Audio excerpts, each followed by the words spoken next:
아침 식사 맛있게 하셨어요? 네. 이번에 여러분들과 함께 정말 8시간의 강의 가운데 4시간을 우리가 절반을 했고 이제 후반을 향해서 시작하겠습니다. 쉽지 않은 내용인데 근데 여러분들이 잘 따라와 주셔서 감사하고요. 여러분들이 그 이스라엘 사람들이 교훈으로 삼는 탈무드라는 그 책에 보면 이런 말이 나와요. 사람이 이 세상에 살면서 새 사람을 만나면 제일 행복한 사람이 된다. 그 새 사람이 뭐냐면은 제일 첫째, 좋은 선생을 만나야 합니다. 좋은 선생을 만나고 그 다음에 좋은 의사를 만나고 그리고 세 번째, 좋은 회계사. 이 세 사람을 인생에 다 만나는 사람은 가장 행복한 사람이다 그랬어요. 여러분 좋은 선생을 만나면 뭘 깨달아요? 인생의 이치를 깨닫는다는 뜻이겠죠. 인생의 이치를 깨닫고 좋은 의사를 만나면 건강하게 살고 그리고 좋은 회계사를 만나면 재산 관리를 잘해가 뭐예요? 부유하게 산다. 그런데 이 다 못 만나도 이 1번은 꼭 만나야 인생이 풍요로워진다. 그렇게 얘기했습니다. 제가 살렘 학교에 와서 여러분들과 이렇게 제가 작년에도 왔고 이제 올해 거의 1년 만에 온 것 같아요.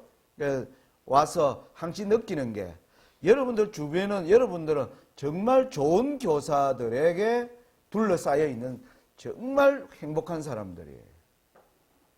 그걸 여러분들이 과연 알게 되기를 간절히 바랍니다. 여러분들 주변에는 정말 훌륭한 선생님들이 너무너무 많이 있는 곳에서 또 여러분들이 공부하고 있음을 감사하게 되시기 바랍니다. 그래서 여러분들이 이 말씀을 연구하는 데 있어서 부족하거나 스스로 이 문제에 대하여 내가 분명히 좀 더 이해하기 위해서 더 공부를 필요로 한다 할 때 언제든지 여러분들을 도와줄 수 있는 그러한 분들로 여러분들이 환경 가운데 있다는 것 여러분 꼭 명심하시기 바랍니다. 저도 그런 학교에 이제 와서 8시간 여러분들과 말씀을 전가하면서 정말 좋은 교사로 이제 여러분들에게 남아있게 되기를 하나님께 그렇게 기도드리면서 이 강의를 준비를 했고 또 아마 하나님께서 그렇게 또 인도해 주실 줄로 믿습니다. 이제 우리 후반에 이제 들어가면서 이제 종말에 이제 정말 종말의 종말 마지막의 마지막을 이제 우리는 정말 들어가게 됩니다. 엄숙하고 또 그만큼 성경 연구가 만만치 않습니다. 여러분 언제나 정상에 점점 가까워지면 뭐예요? 힘든 여정이 있어요. 힘든 게 있습니다. 그러나 그것을 잘 우리에게는 우리의 놀라운 선생 예수님이 계십니다. 성령이 계세요. 그래서 예수님께 도움을 구하고 성령께 지혜를 구하면서 우리가 이 마지막 정상까지 이제 올라가는 그러한 여정을 걸어가야 된다라고 말씀을 드리고 싶습니다. 자, 이제 우리가 앞선 시간에서 왜 예수님이 이 지상성소 모세 당시의 성소에서는 성소 정결이 단 하루 만에 이루어졌어요. 다른 성소는 1년 365일 유지되는 데 비해서 하루만이면 그 성소 정결을 했던 그것을 우리는 표상을 통해서 알고 있는데 왜 예수님은 지금 하늘 성소의 정결 사업을 위해서 지금 176년째 이 사업이 끝나고 있지 못하는가? 거기에는 하나님께 문제가 있는가? 아니면 어디에 문제가 있는가를 알려면 이 조사 심판의 성격에 관하여 알아야 된다는 겁니다. 우리는 분명히 하나님께 저는 말씀을 연구해서 하나님은 모든 지혜로 다 둘러싸여 있는 분이시고 그분 안에는 정말 어두움이 없고 그분 안에는 불가능이 없고 모든 것을 이루어 가시는 하나님임을 저는 생애를 통하여 그리고 또 말씀 연구를 통하여 개인적 경험을 통하여 이제 확신하고 있습니다. 그런데 이 조사심판이 예수님이 이렇게 오랫동안 끌고 가시는 것은 어디에 문제가 있는가? 그걸 살피는 가운데 엘렌 G 화이트의 정언과 또 성경이 주는 정언에 의하면 대제사장이 성소 정결을 하기 위하여 지성소에서 봉사하실 때 그것을 아는 백성들이 해야 할 경험이 레위기서와 요엘서와 엘렌 G 화이트의 정언에 보니까 예수님의 사역을 우리가 도와야 될 우리의 일이 있더라는 겁니다. 그것은 뭐냐면 엘렌 G 화이트는 죄를 버리는 특별한 한 일이 이루어져야 된다. 그래서 어떤 사람은 죄를 버리기 위해서 고행을 해야 되나? 어떤 사람은 뭐 금식을 하고 그리고 뭐 어떤 일들을 통해서 그것을 이루어 보려고 많은 사람들이 그렇게 노력을 합니다. 십계명을 외우고 십계명대로 실천하자고 뭐 여러 가지 방법으로. 그런데 우리 안에는 그러한 것을 이룰 능력이 없음을 시간이 지나면 모든 사람들이 공통으로 깨닫는 게 인간이 어떤 노력을 해도 인간에게는 그것을 이룰 수 있는 것이 없다는 것이 살아오면서 저와 많은 사람들이 경험하고 알게 되는 것입니다. 자, 그러면 우리가 이걸 이루기 위해서 바른 싸움을 싸우기 위해서 이제 성경은 조사심판의 성격에 관하여 어떻게 하는가. 그걸 보니까 다니엘 7장을 우리는 9절부터 14절에 잘 아시잖아요. 그죠? 네 짐승과 작은 뿔이 등장하고 하늘에 예적부터 항상 계시니가 자정하셨어요. 다니엘 7장에는 하나님이 자정하시고 거기에 뭐예요? 천천만만의 천사들이 하나님 주변에 있는 것입니다. 그러면서 심판을 베푸는데 책들이 펴 놓였더라. 그렇게 나오는 겁니다. 자, 이게 다니엘 7장 9절과 10절이 보여주는 그림이에요. 자, 이 광경에 욥기가 보여주는 또 광경이 있어요. 자, 욥기 1장에는 이렇게 나옵니다. 하루는 하나님의 아들들이 와서 여호와 앞에 섰고 사단도 그들 가운데 왔는지라.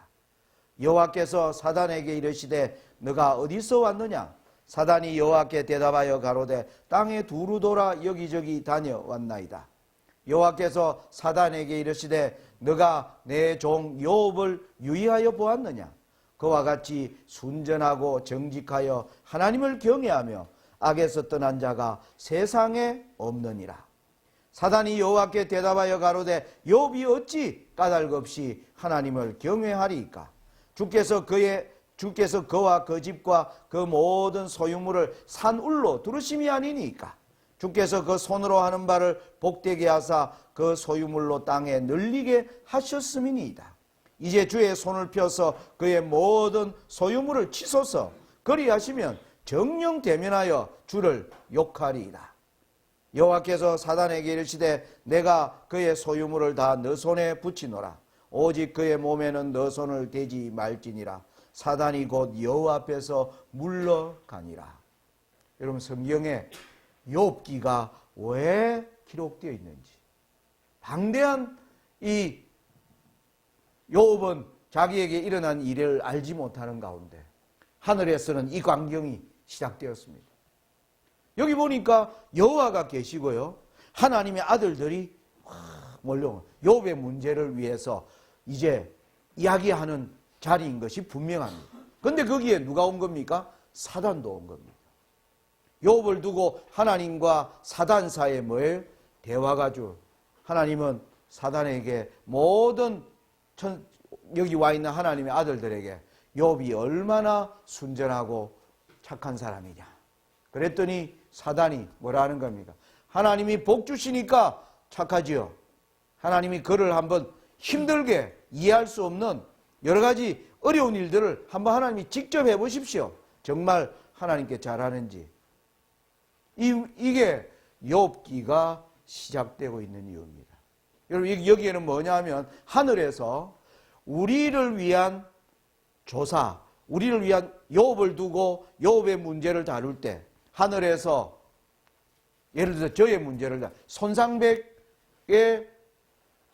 과연 영원한 하늘에 살만한 사람인가 아닌가를 하늘에서 이제 심판할 때 그때에 바로 하나님의 천사들이 쫙 둘러서 있고 하나님이 거기 계시고 그리고 뭐 하는 겁니까? 사단이 거기서 고소하는 장면을 욥이 보여주는 겁니다.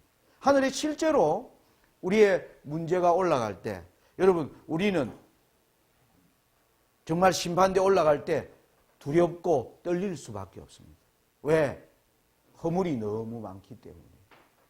저는 하나님 앞에 서는 게 그래서 두렵습니다. 솔직히. 하나님 앞에 과연 나 같은 사람이 난 설 수 없다라고 생각해요. 저는 제가 뭘 잘못했는지 제가 알고 있고 하늘을 가기에 내가 치명적인 뭔 잘못을 여전히 하고 있는지 제가 알고 있는 게 있어요. 그런데 그걸 해결하려고 하는데 잘 되지 않았고 또 넘어지고 있고 예수님께 계속 용서를 구하면서 계속 그 문제를 가지고 있는 제 자신을 생각할 때 저는 하나님 앞에 설 용기가 없습니다. 사단이 우리가 한 일을 사단도 알고 있어요. 여러분 우리가 혼자 있으면 옛날에 한 청년이 와서 제게 이런 말을 했습니다. 장로님, 자기는 이 기별을 오래전부터 들었고 그래서 시골 생활도 하고 이렇게 하는데 자기는 혼자 아직 결혼을 안 했어요. 노총각이었는데 혼자 집에 어머니 아버지가 다 주무시고 홀로 있을 때 시험에 자꾸 든다는 거예요. 시험에 자꾸 든다는 거예요. 뭘 보고 싶은 게 있대요. 옛날에 어릴 때 젊을 때 학교 때 나쁜 걸 봤는데 그걸 자꾸 그 뒤에 한 번씩 봤고 그리고 또 잘못했다 이래가지고 이제 하나님께 회개하고 또 얼마 동안 혹은 한 주일 동안 어떤 때는 한 달 동안 잘 참았는데 또 어떤 때 그런 시간이 다가오면 그때 홀로 있을 때 아무도 보는 사람이 없으니까 유혹이 자기에게 오는 걸 자기가 느낀다는 거예요. 그런데 자기는 아무도 없지만은 누가 알아요? 하나님이 아시고 사탄도 알아요. 이게 하늘에서 우리의 문제를 다룰 때 중요한 이슈가 되어 있음을 우리가 욥기에서 볼 수가 있는 것입니다. 자, 또 하나의 장면. 스가랴서에 보면 스가랴서에 또 이 심판받는 장면이 스가랴서에 나옵니다. 성경은 여기서 조금 저기서 조금 다 가져와서 나중에 하나의 큰 그림이 완성됩니다. 스가랴 3장에 이렇게 나옵니다. 대제사장 여호수아는 여호와의 사자 앞에 섰고 사단은 그의 우편에 서서 그를 대적하는 것을 여호와께서 내게 보이시니라. 여기 보니까 여호수아는 여호와의 사자 앞에 섰고 여기 여호와의 사자는 예수님을 나타냅니다. 스가랴서를 연구를 해보면 그렇게 섰고 사단은 그의 우편에 서서 예수님은 그 사람을 위하여 뭐 하려고 하는 겁니까? 변호하려고 하는데 사단이 그를 대적하는 것을 여호와께서 내게 보여주시는 거예요. 그런데 여기 보니까 여호와께서 사단에게 이르시되 사단아 여호와가 너를 책망하노라. 예루살렘을 택한 여호와가 너를 책망하노라. 이는 불에서 꺼낸 거슬린 나무가 아니냐 하실 때에 여호수아가 더러운 옷을 입고 천사 앞에 섰는지라. 여호와께서 자기 앞에 선자들에게 명하사 그 더러운 옷을 벗기라 하시고 또 여호수아에게 이르시되 내가 너 죄가를 제하여 버렸으니 너의 아름다운 옷을 입히리라 하시기로. 여러분 여기에서 욥기에서 보여준 장면과 유사한 장면이 나옵니다. 여기는 하나님의 아들들은 보이지 않아요. 그죠? 여호와의 사자가 있고 여호와의 사자가 신원할 때 뭐 하는 겁니까? 사단이 고소하는 장면에서 마지막 우리가 구원을 얻는 것은 사단을 책망할 수 있어야 돼요. 하나님께서 사탄아 물러가라. 이는 불에서 꺼낸 거슬린 나무가 아니냐. 네가 그렇게 만들지 않았느냐. 그 승고를 우리가 받아야 깨끗한 옷을 입을 수 있다는 것을 스가랴서에서 우리가 이 조사심판의 특징을 우리가 알 수 있게 되는 것입니다. 자, 다니엘 7장을 여러분 이건 이제 여러 번 얘기했으니까 여러분들이 잘 알고 계십니다. 자, 이걸 해석하는 내용이 7장 25절과 27절에 이 세 가지 광경을 이렇게 해석합니다. 자, 작은 뿌리 하는 일이 나와요. 그가 장차 말로 지극히 높으신 자를 대적하며 지극히 높으신 자의 성도를 괴롭게 할 것이며. 자, 하나님을 뭐하고요? 대적하고. 지극히 높은 하나님이 성도라고 인정하는 자를 뭐 하는 겁니까?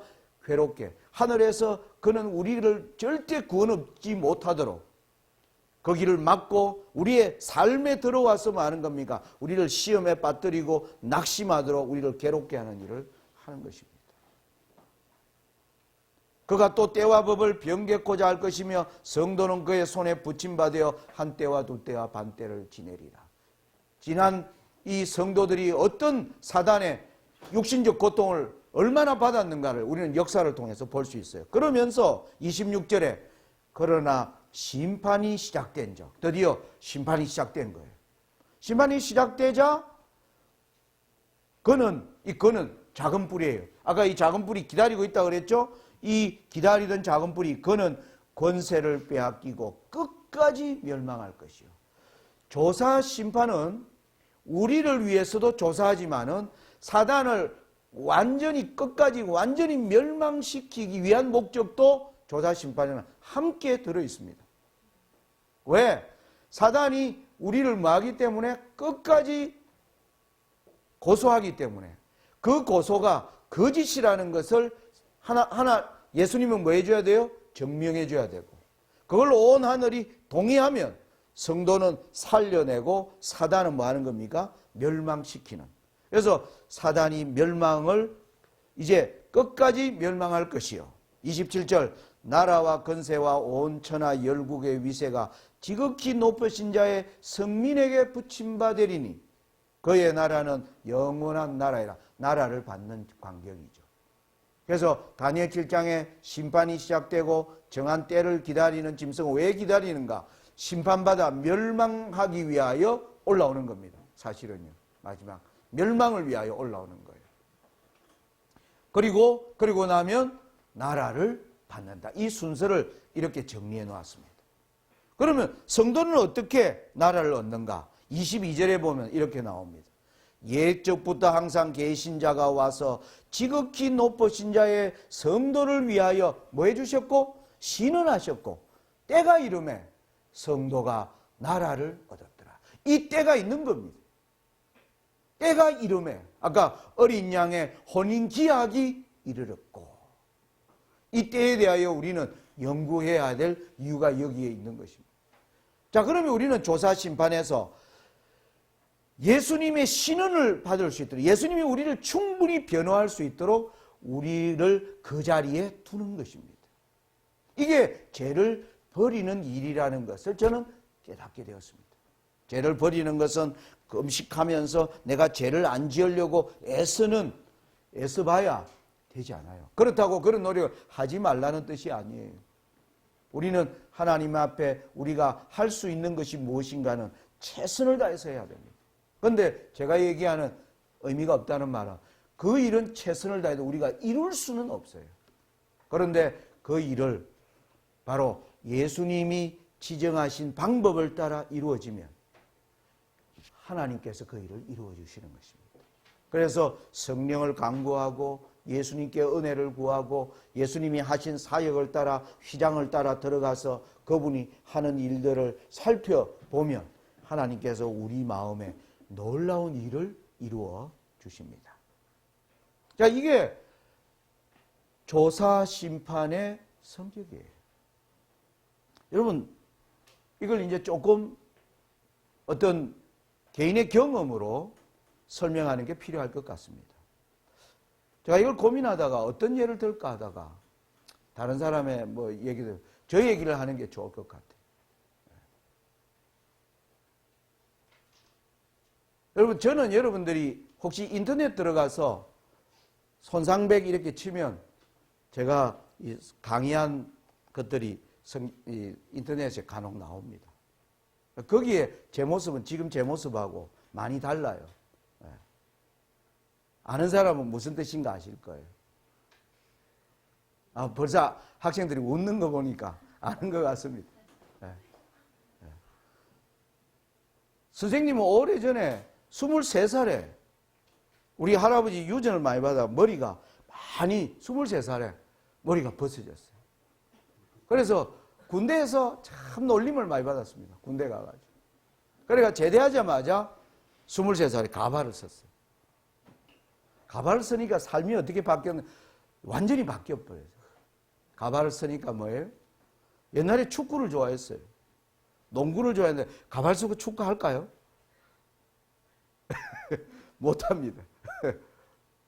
등산도 안 가요. 산에 올라가면 바람이 많이 부니까. 뭘 했을까요? 주로 실내에 있어요. 실내 안에서. 취미가 바뀌었습니다. 옛날에는 축구도 하고 농구도 하고 달리기도 하고 등산도 하던 이게 완전히 없어져 버린 거예요. 실내에서 하는 일은 당구를 쳤어요. 당구. 담배 피우. 실내에서 담배 피우면서. 그리고 친구들과 화투. 포카를 치고. 돈을 벌면 그런 걸 바둑을 두면서 내기 바둑 두면서 돈을 따고 이런 것에 삶이 취미가 완전히 바뀌어 버렸어요. 그리고 저는 어릴 때 어머님이 일찍 돌아가셔가 여러분 나이 때 저는 어머니가 넷째 어머니가 있었습니다. 우리 아버지가 결혼이 잘못되고 이혼하고 또 잘못되고 이래가지고 저는 어머니가 네 사람이에요. 그래서 어릴 때 굉장히 방황을 또 많이 했었습니다. 나쁜 습관들이 너무나 많았어요. 그런데다가 아직 예수님을 믿기 전에 가발을 쓰고 난 이후에 저의 삶은 아주 지금 가만히 옛날을 생각해 보면 너무 어두워진 생활이 되어버렸어요. 그 당시는 아직 인터넷이 발달되어 있죠. 아마 내가 그때 인터넷이 발달됐으면 아마 컴퓨터에 빠져버리지 않았을까. 게임에 빠지고 컴퓨터에서 보여주는 수많은 나쁜 영상에 아마 빠져서 허우적거렸을 거라고요. 그러나 그 당시는 인터넷이나 컴퓨터가 발달되어 있지는 않았습니다. 이렇게 하는데 뭐에 익숙해지냐면 혼자 뭔가 사람들과 어울리는 일을 하지 않는 것입니다. 이게 제 삶에 예수님을 알게 되면서 제 삶 속에 깊이 저의 약점을 아는 사단이 엄청나게 저를 정말 지난 30년간 너무나 힘든 세월들을 지내온 것입니다.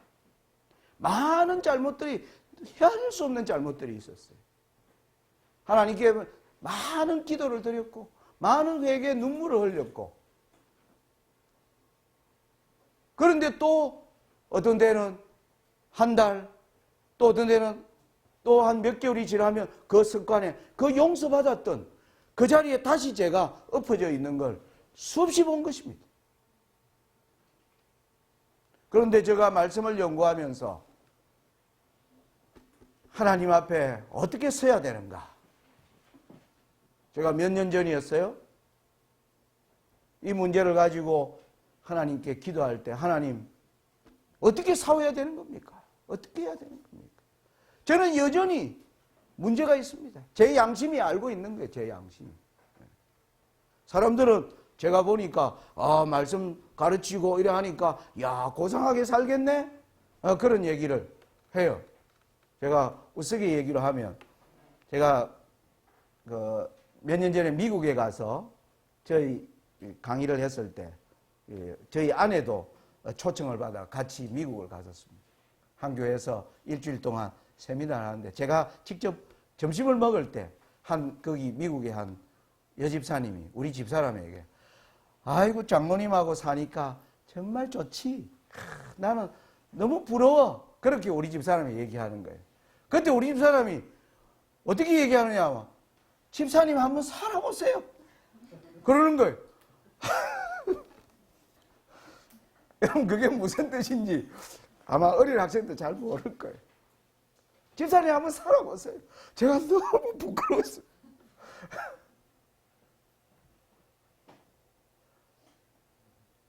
저의 잘못을 아내가 많이 알고, 아내가 모르는 저만이 알고 있는, 하나님만이 알고 있는, 사단도 알고 있는 그게 있어요. 이게 제 생애에 가장 오랫동안의 고민이고 문제였습니다. 그런데 예언을 연구하면서 하나님의 나라는 분명히 가까워지고 있는데 내 안에서 이게 이루어지지 않으니까 여러분 너무 고민되는 거예요. 어떤 때는 이런 유혹도 받아요. 말씀 연구하지 말까? 이거 이루어지진 않는데 계속 말씀 연구해. 이것도 엄청난 어떤 면에서 압박이 돼요. 잘못하면 압박이 됩니다. 살맛이 없는 거에 맛있는 걸 먹어도 뭐예요? 이 맛을 모르겠는 거예요. 하나님 앞에 하나님 이거 어찌하면 됩니까? 불쌍히 여겨주시옵소서. 그렇게 기도를 드렸는데 하나님이 제게 한 생각을 주셨던 것 같아요. 지금 볼 때. 제가 기도하는 가운데 저도 모르게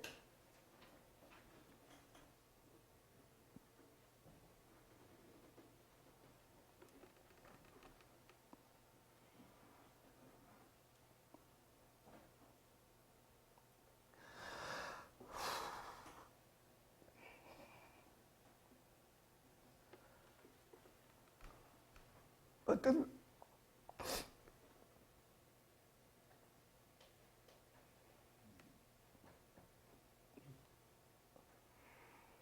죄송합니다.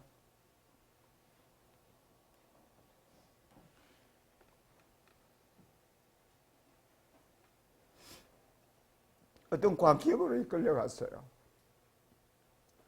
하늘에 저의 이름이 불려지는 장면이었습니다. 그런데 둘러서 있는 천사들이 제 이름이 불려지자 웅성웅성거리는 거예요. 그 웅성거림이 가만 보니까 쟤는 천국에 합당한 사람이 아닙니다. 라는 분위기였습니다.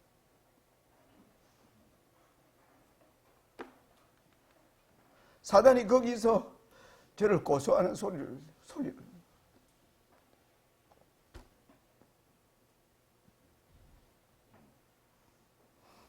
장면이 보였어요. 사단이 고소해 뭐 하는 겁니까? 둘러든 천사들이 고개를 끄덕끄덕거리는 거예요. 사단 말이 맞다는 거예요. 예수님은 저를 위해서 아무 말도 하지 않으시는 거예요.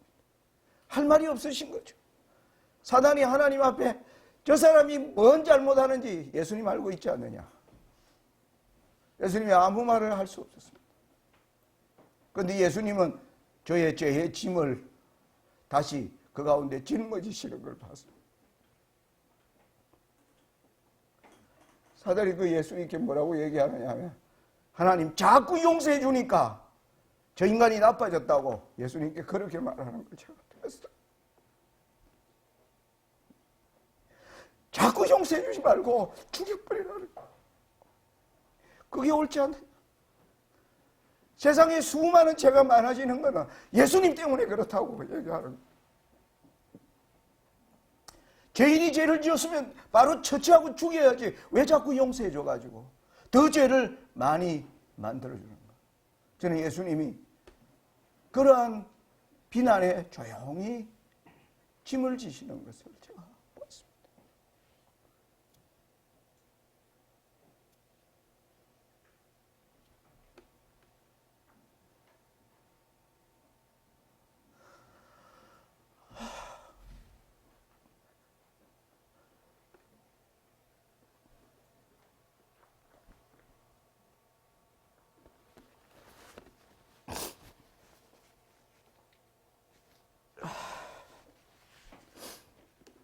이 광경을 하나님이 저는 선물로 제게 깨닫게 해주시기 위하여 주신 경험이라고 생각을 합니다. 이 이후로 제가 죄를 보는 시각이 바뀌기 시작했습니다.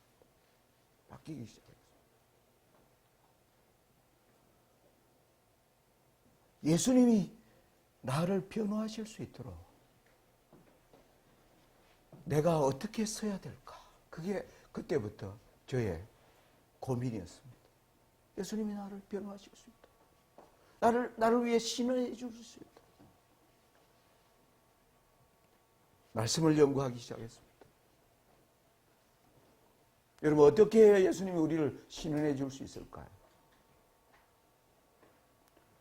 제게 찾아온 고민한 청년의 얘기로 다시 돌아가겠습니다. 그 청년이 그런 말을 했습니다. 혼자 있으면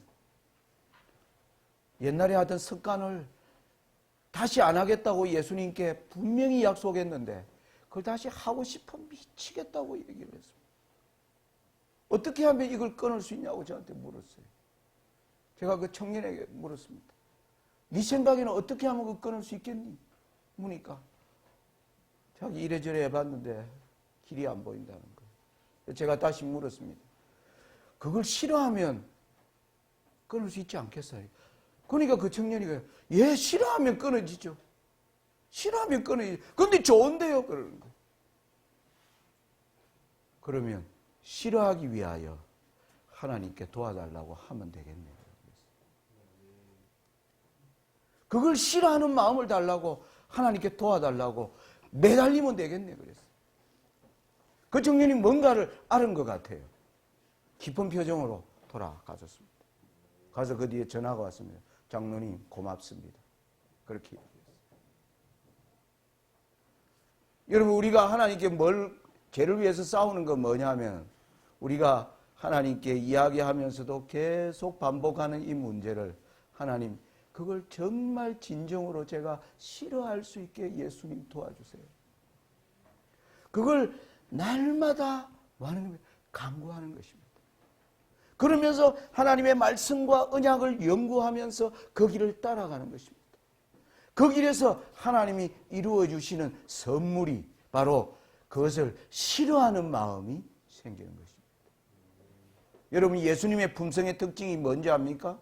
우리 예수님의 품성의 특징이 사랑이다. 그렇게 맞는 말이죠. 그걸 더 구체적으로 얘기하면 예수님은 의를 사랑하고 불법을 미워하는 마음을 가졌습니다. 그게 예수님의 품성이에요. 의를 사랑하고 불법을 미워하는 마음을 예수님은 삶을 통해서 이루신 분이셨습니다. 이게 우리 마음에 생겨나면 예수님이 사단을 책망하실 수가 있는 것입니다. 사단아, 여호와가 너를 책망하노라. 네가 그 영혼을, 그 약점을 알고 네가 철저하게 그걸 파괴하지 않았느냐.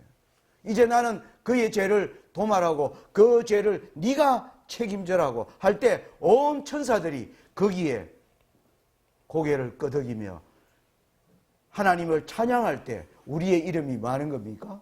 생명책으로 옮겨질 수 있는 것입니다. 저는 이게 조사심판의 성격이에요. 지금 마지막 하나님의 나라를 사모하는 백성들 가운데 이 일이 우리의 삶에서 일어나야 되는 것입니다. 이 일.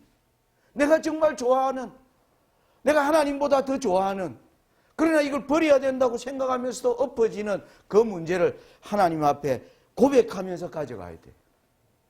그걸 이길 수 있는 능력을 달라고. 그것은 우리 안에 아무리 노력해도 우리는 그걸 이룰 수가 없습니다. 그것은 하나님이 주시는 선물입니다. 그 길을 쫓아가는 것입니다. 여러분, 조사심판의 성격을 통하여 우리가 어떤 싸움을 싸워야 하는가? 저는 이것을 깨닫고 난 뒤에 저의 삶에는 상당히 많은 변화가 정말 일어나기 시작했습니다. 내가 할 수 있는 일이 무엇인가? 나는 무엇을 위하여 가장 노력해야 될 것인가가 분명해진 것이었습니다. 옛날에는 노력은 해야 되는데 뭘 위해 노력하는지 뭔가 방향이 애매모호했습니다. 그런데 이제 그 방향이 분명하게 정해진 것입니다. 분명한 목적지를 향해서 달려갈 수 있는 길을 예수님이 바로 우리에게 보여주시는 것입니다. 제가 이렇게 가면서 하나님, 제 생애를 어둡게 했던 이 가발을 하나님 벗고 싶습니다. 제가 4년 전에 그런 기도를 드려요. 벗는 데에도 이게 용기가 없어요. 못 벗건드립니다. 우리 아들과 딸에게 이거 좀 기도해달라. 우리 아내에게도 기도해달라. 어느 날 제가 강의를 가는데 내가 우리 아내에게 얘기해. 여보, 나 오늘 그냥 갈 거야. 하니까 괜찮겠어요? 아니, 그냥 갈 거야. 그래, 차를 운전하고 가는데 차 뒤에 보니까 우리 집사람이 가방을 실어놨어요. 혹시 내가 용기가 없어가 또 이렇게 주저앉는 거 아니까. 야, 휴게소에서, 고속도로 휴게소에서 그걸 봤습니다. 평소에 안 써요. 차 안에서 벗고 다니거든요. 이게 깝깝해요, 이거 쓰면. 예? 정말 생애를 어둡게 하는 저에게는 족쇄와 같은 거였어요. 제가 고속도로 휴게소에서 던져 넣었어요. 던져 넣고 운전하는데 아이고 다시 그걸 찾으러 가야 되겠다는 생각이 제 마음에 밀려들었어요. 아, 괜히 버렸다. 예? 집회 가면 사람들이 나를 보는 그 놀라운 걸 내가 그 눈을 감당할 자신이 없었어요. 그래서 벗은 게 그 이유 때문에 벗은 거예요. 다른 이유 없습니다. 우리가 정말 우리를 얽매는 것, 그게 뭔가? 그 문제를 어떻게 싸워야 되는가? 하나님은 그 자세한 길들을 뭐하고 있는 거예요? 성경에 말씀하고 있다는 사실. 여러분, 이것을 여러분 잘 이제 연구하시고 개인적으로 내가 하나님 앞에 반드시 이겨야 될 거예요. 여러분 개인적으로 여러 개 생각지 말고 여러분 각자가 이거 하나는 하나님 나라에 가는데 이건 분명히 내게 걸림돌을 하는 그 문제 하나를 가지고 하나님께 하나님 그걸 싫어할 수 있도록 성령을 강구하시고 날마다 기도하십시오. 그러면 그 문제가 하나하나 하나님께서 해결해 주시는 것을 저는 여러분들이 분명히 경험할 수 있음을 저는 자신 있게 간증드릴 수가 있습니다.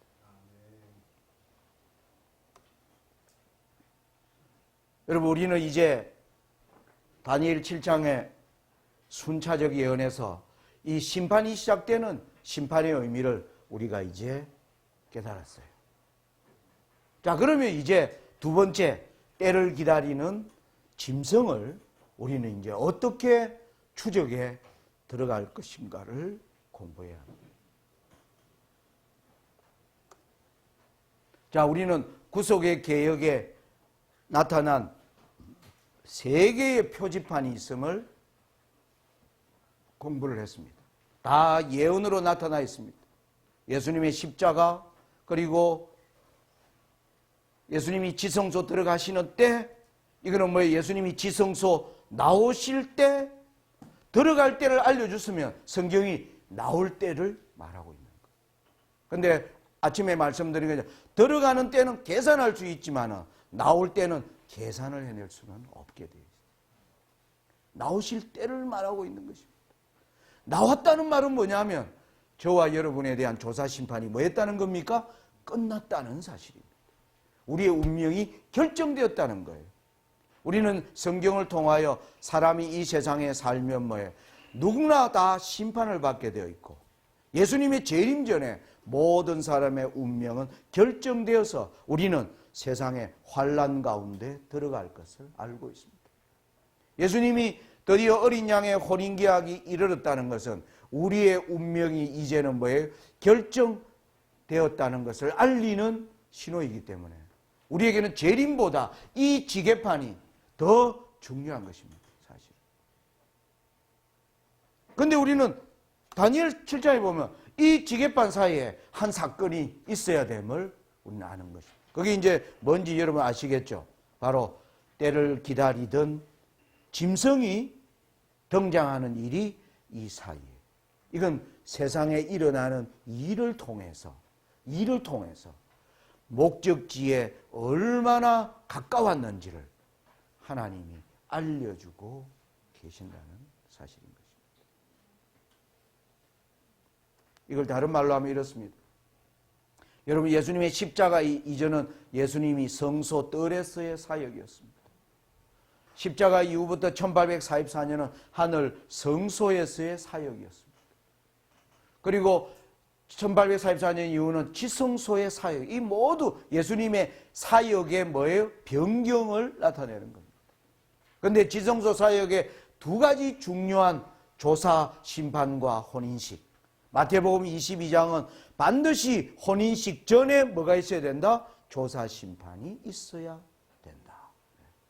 그래서 조사, 심판이 끝날 것을 알리는 것은 바로 혼인식의 가까움을 알리는 것이 바로 역으로 조사, 심판의 끝남을 알리는 사건이 되는 것입니다. 여러분, 여기에 우리는 이게 짐승이 등장하는 겁니다.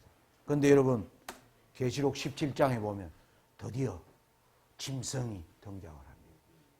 계시록 14장과 19장 사이에 계시록 17장이 놓여요. 계시록 14장은 심판이 가까웠다. 계시록 19장은 어린 양의 혼인식이 가까웠다. 그 사이에 짐승이 등장해야 되는데, 짐승이 여자를 태우고 어떻게 봐달라고 하는 건지 모르겠습니다. 짐승이 여자를 태우고 등장하는 장면이 바로 계시록 17장입니다. 이 계시록 17장은 연구하면 바로 조사, 심판이 지금 어디까지 와 있는지를 알 수 있게 기록이 되어 있습니다. 이제 그걸 저녁에 우리가 이제 자세하게 이 세상에 일어나는 일들을 추적하면서 공부하게 되겠습니다. 중요한 내용의 공부가 되겠지요. 요한이 내가 보니 여자가 붉은빛 짐승을 탔는데,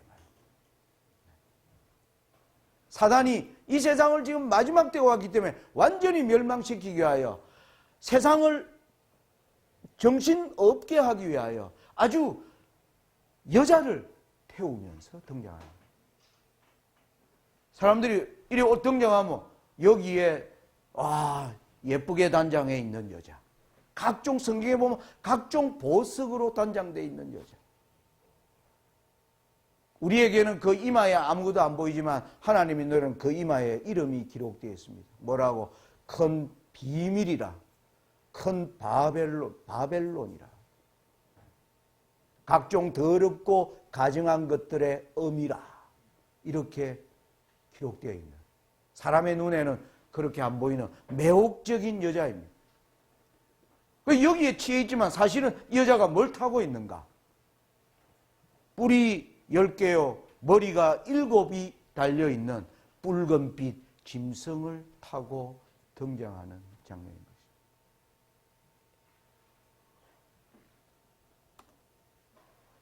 여러분, 우리는 다시 레위기서와 다니엘 7장이 보여주는 그림과 이 모든 것을 종합해 볼 때 바로 아사셀 염소가 왜 등장합니까?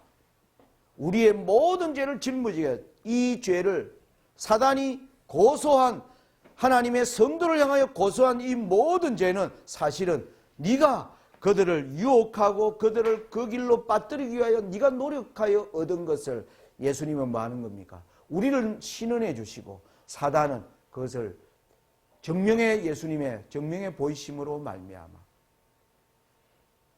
사단이 그 죄를 짊어지고 마지막 멸망으로 들어가기 위하여 아사셀 염소가 등장하는 것입니다. 이와 같이 계시록 17장의 짐승도 멸망하기 위하여 들어갑니다. 계시록 17장 8절에 보면 이렇게 나옵니다. 너가 본 짐승은 전에 있었다가 시방 없으나 장차 무저갱으로부터 올라와 멸망으로 들어갈 자니. 이렇게 멸망으로 들어가기 위해서 올라오는 것입니다. 바로 아사셀 염소를 설명하기 위하여 등장하는, 성경의 모든 내용이 여기에 짝을 이루고 있는 것입니다.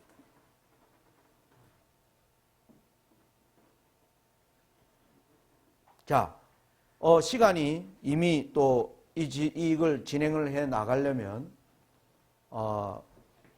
중간에 끊을 수가 없습니다. 그래서 저녁 시간에 이제 이 문제들을 오늘과 이제 내일 안식일 이제 첫 시간, 둘째 시간 그렇게 3시간을 이제 마지막 두 강경으로 우리가 공부하도록 하겠습니다. 지금 세상에 일어나는 이 코로나는 어떤 의미일까 하는 것입니다. 첫째 날 제가 첫째 시간에 여러분들에게 하늘을 날아가는 두루마리가 보였습니다. 그 두루마리가 스가랴 장이 20규빗이요 광이 10규빗이라 이렇게 얘기해요. 여러분 장이 20규빗, 강이 10규빗 어디를 나타내는? 성소를 나타냅니다. 모세의 성소에 보면 성소의 장을 20규빗으로 지으라고 나옵니다. 하나님의 성소와 관련되어 있는 것이죠. 거기 안팎에 글이 가득 기록된 겁니다. 이게 뭐냐 물었더니 이 땅에 신속하게 임하는 여호와의 저주라 그렇게 이야기해요. 하늘에는 지금 성소에서 하나님의 율법이 옹호되고 있는 거예요. 모든 심판은 하나님의 율법으로 보는 겁니다. 율법에 의하면 우리는 죽임을 당하지만 그 율법을 이루신 예수님의 의를 의지하여 저와 여러분의 삶 속에서 죄를 미워하는 마음이 생긴 사람은 율법의 요구를 충족시키는 것입니다.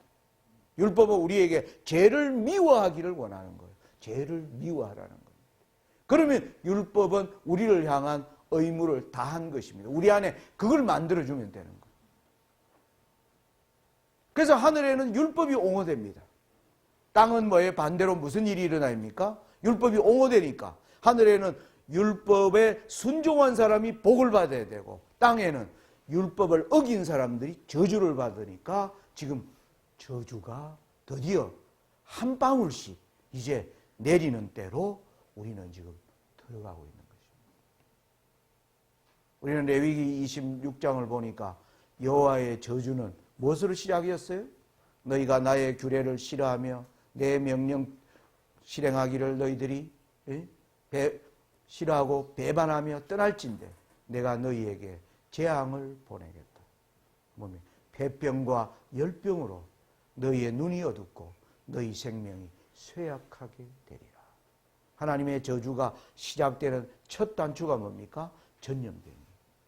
이 일이 지금 우리에게 임하는 때에 살고 있는 예언도 어린 양의 혼인식이 가까웠음을 이제 공부를 하면 지금 우리는 어린 양의 혼인식에 가까이 와 있음을 여러분들이 알게 될 것입니다. 이것은 끝나는 것을 가르쳐 주는 겁니다. 끝으로 가까이 왔다는 겁니다. 그러니까 이 땅에는 여호와의 율법의 저주가 내리는 이 모든 이때에 우리가 하나님 앞에서 어떠한 사람으로 설 것인가? 이 주제 앞에 여러분들이 이끌림 받게 되기를 간절히 바라면서 오늘 아침 강의를 마치겠습니다.